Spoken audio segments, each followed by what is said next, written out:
So hello friend, আজ আমি যাচ্ছি, আমি আর আমার বোন একটা মেলায় যাচ্ছি। তো আমাদের বাড়ির সামনেই মেলাটা, একটা পার্ক আছে, পার্কটার নাম ম্যারি স্কোয়ার পার্ক।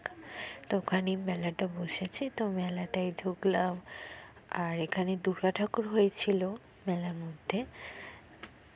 তো মেলাতে গেছি কিন্তু ঠিক, কিন্তু এখানে এত জিনিসের দাম আমাদের মধ্যবিত্ত ঘরে কেনার সম্ভবই না।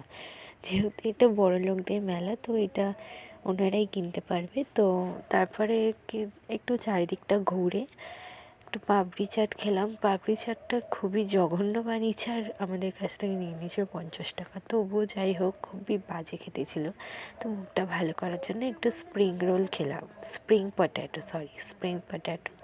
এটা খেতে খুবই সুন্দর হয়েছিল। উপরে পেরি পেরি মশলা দিয়েছিল, খেতে খুব ভালো লাগছিলো। আর খেতে খেতে সাইডে স্টেজে গান হচ্ছিলো, ওই গানটা শুনছিলাম। তো তারপরে জিলিপি নিয়ে ঘরে চলে এলাম মায়ের জন্য। তো দেখা হচ্ছে আবার পরে মিনি ব্লগে। টাটা।